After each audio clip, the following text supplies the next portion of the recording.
So I got my test results back, and you know what? Am I really surprised? Maybe not. But I must say the hot flashes continue with the vengeance, and it is going to have to be some serious intervention happen at this time and place in my life. I want to share with you Dr. Beth Westy, who has summarized my tests.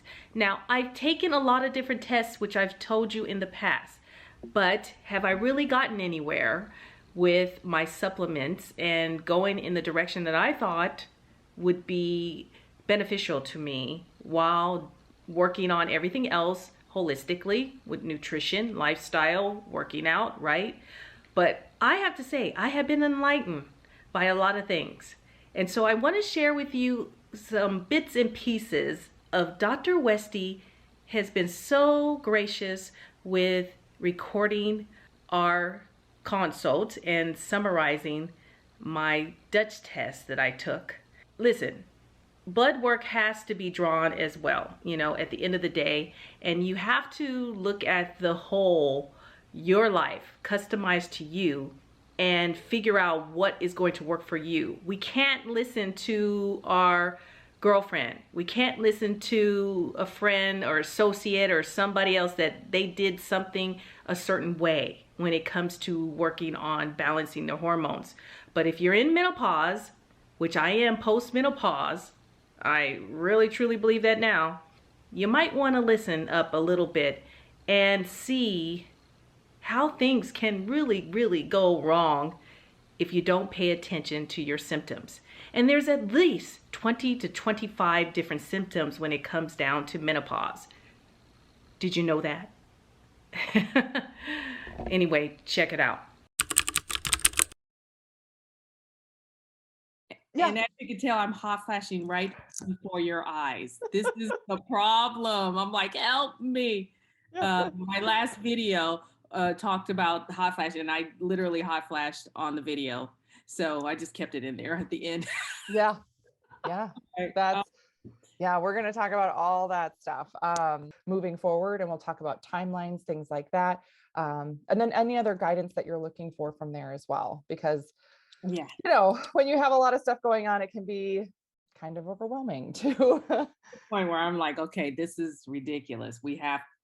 The game plan has to happen starting today. I mean, even though I've been doing things with you and I got your tinctures and all that, but I'm not sure if certain things I should not be taking, Yeah, absolutely. So we'll go over all this, and then I will also be sending you a follow-up email. I had been fasting and, all that, doing extreme fasting, 1 meal a day for 3 years, 3.5 years, something like that. So I know I'm under eating, and so I know I was nutrient deficient. Take a lot of supplements. I think you have that list too. Although I know you need to get the food and the calorie up. So I had been kicking up my calorie uptake. Yeah, I feel better about eating more, but at the same time, I don't feel better about the gain. And I know that it's the hormones too. Yeah. On top of eating more, but I'm working out more with weights. Okay. All right. That's good too. Okay. Just like you were saying, yeah, holy cow, my levels are way at the lowest end here. Yes. Both your estradiol and progesterone levels, they're in the menopause range, but they are bottomed out in that menopause range. Right. Bottomed out. Yeah. So, and we'll look at this breakdown in a couple more pages. We'll look at the details of it, but overall, these levels here are just real low. Plummeted. Yep. So if that's not postmenopause, what is it? I mean, that's it, right? Postmenopause. Yep. Okay. That's postmenopause. So that tells me that your ovaries have just gone dormant, right? They're not active anymore, and that's fine. But there's other things going on in your system that are kind of contributing to some of these other issues. And testosterone is also in charge of helping build and maintain lean muscle. So even if you are working out and lifting heavier, your body's not actually going to get that lean muscle that you're working so hard for right now. Yeah, I see. I'm not getting the cut. Yes. And see, it's just bulking. Yeah. I'm just bulking. Yeah. And a lot of times it feels like you're pushing harder but like hitting a brick wall, and it's because we've got to boost these levels here a little bit, then all of a sudden you'll be like, oh, here we go. So then we'll move on to the adrenal hormone box here. And again, we've got this age and range chart for this DHEA production. It should be at least 750. I like to see it around 1,000. Wow. Okay. You're at 231. This is, I will be honest, I do a lot of Dutch tests. I mean, I do 50 or 60 a month. So I do a lot of them. This is the lowest DHEA I have seen in at least 2 years. Okay. So what is the cause of this? Yeah. So that's the $1 million question with a lot of this stuff that people have. Why is it like this? It is often more than one factor. It's never going to be just one thing. It is not the fasting that you've done. It is not just, this or this or this. It is going to be a combination of things. This is how severe your adrenal fatigue is. Well, and the other thing that's also interesting about this is the DHEA production. This is related to a lot of energy, stamina, sort of that throughout the day, brain fog, memory, all that stuff, feeling like super mentally sharp. These are so dang low, but your androgens are so dang low. Yikes. It's like, how are you walking around? How do we do this? Probably sheer willpower. That's, yeah. This is what we say in our, the followers that watch us is we have to take care of ourselves first. And I am, a horrible example right now in my looking at this result, and be able to take care of others. So I gotta, oxygen mask on you first right now. But when you have these hormones change and going through perimenopause into menopause, it also can increase your cholesterol. Yes, I saw that. Yeah. So it bumps your cholesterol, and it's one of those things that you can try everything possible and it will just not necessarily decrease. But when we start helping your hormones function better, that can have a really positive impact on your cholesterol levels total, because your hormone levels are being processed better. So the metabolized cortisol represents the total amount made by your adrenals, which is why it says total cortisol production right here. So this tells me how hard your adrenals are working. They're really having a tough time. And again, stress, chronic stress, work, home, all of that, right? It's coming at you left, right, and center, hormonal issues. And then, and having your body not be able to build and maintain lean muscle, that also makes it hard for these, adrenals to turn around on their own. And then the free cortisol, this is a tiny percentage of that total. That's why the number itself is so much smaller. But this is the bioavailable stuff that your systems, your tissues actually use. So this is kind of like the gas in your tank.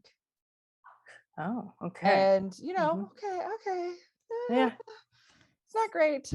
Yeah. And then we have this graph here that is, associated with this cortisol pattern. So your free cortisol pattern here, this is your waking level. It's on the lower side.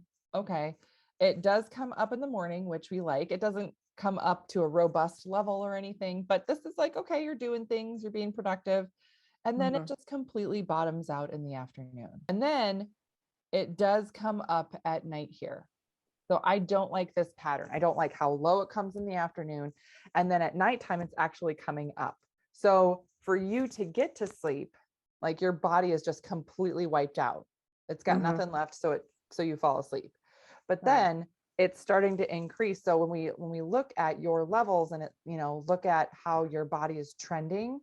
So when we look at this and just knowing that your adrenals are not doing their job, this also tells me that your body is not in a position where it would be interested in doing any type of fat burning. The thing I always say is that you can't force function.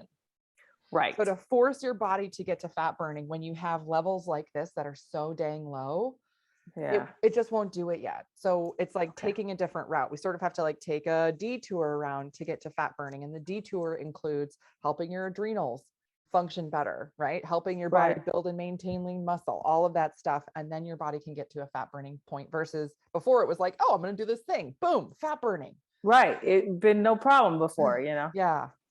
So when I see these not match, I usually see three things. Disproportionate weight gain.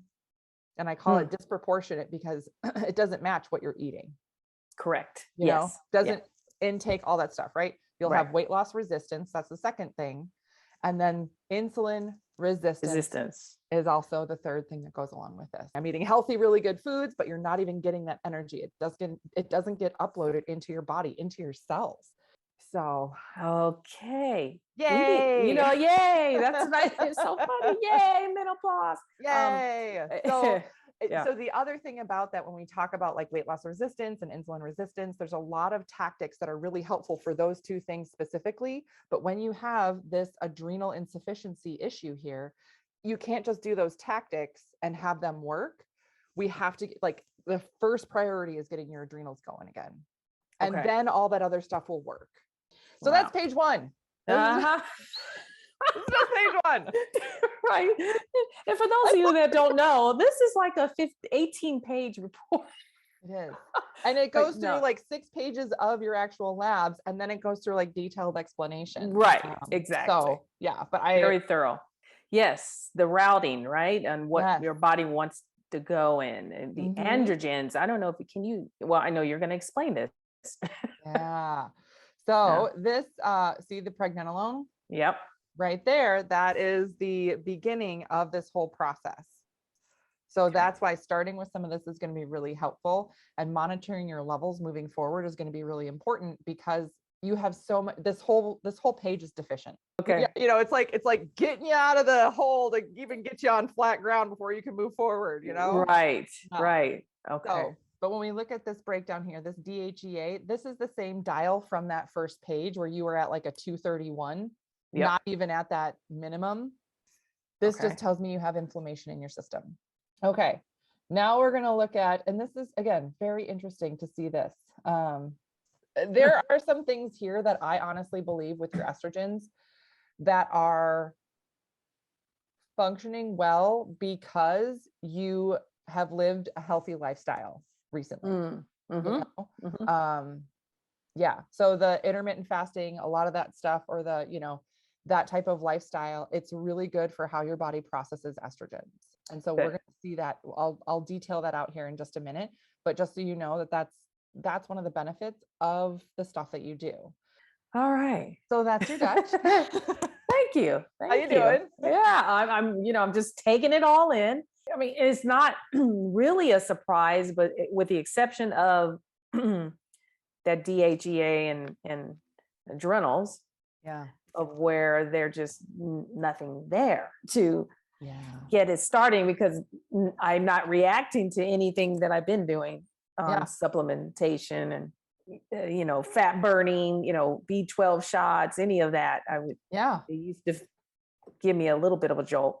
Yeah. And now nothing. Yeah. Even the doctor there, he's anti-aging doctor, right? He said the same thing. He says, no, he says, wait till you talk to your doctor, meaning you. He says, because I told him I was taking the Dutch test, and he said, don't do anything until she tells you what's happening. He said, you're definitely in menopause. So he said, something's not registering. Yeah. Yes. Yeah. I'm not happy. It feels like this happened overnight, but I tell you, it may have, but gradually you have these symptoms, not just hot flashes, but it could be a lot of things. It could be brain fog. It could be insomnia. Like right now, I'm having brain fog. It could be weight gain, of course, that's been my major complaint. But at the end of the day, we have to take care of ourselves and work to prevent diseases that menopause causes or can bring you at a higher risk or double the risk. Watching a lot of videos, but also taking courses in hormones and trying to figure out the right direction for myself. But also I want to share exactly what I'm doing, and hopefully that will help you too, because that's the only reason why I'm sharing this on this video, because I do know that a lot of you out there are searching for the answers and trying to figure it out. And I'll tell you this, intermittent fasting is not working for me right now. It's just not. And I had to be more intuitive about eating better, eating more frequently, a higher quantity of food, but also thinking about the types of foods that are anti-inflammatory that will help, yes. But at the end of the day, I'm at a point where intervention must happen. And what that looks like for me may be different of what journey and route you're taking, but I thought I'd share this with you. Education is empowerment for yourself as us women. And I wish I knew a lot of these things in my early 40s. And that's when we should be getting educated, and even your 30s. You should be educated about what's coming down the pipeline and how you can beat it to the punch, because we need our hormones stay even keel to keep our youth and vitality, and just to feel good all the way around, because we deserve to have a quality of life. I think you would agree. I thank you for watching. If you have any questions, please do reach out to me, and you can find me on my website, regedited.com, and also Instagram at regedited. And just remember, don't feel like this is it. You know, our second part of life, we live a long time in it. And so we should make sure that we have all the information to take care of ourselves so that we can live long and happy and in good health. And always remember, you can always begin again. And we'll see you on the next video. And yeah, I'm working on it, guys. So stay tuned, and I'll keep you posted. Talk to you later. Cheers.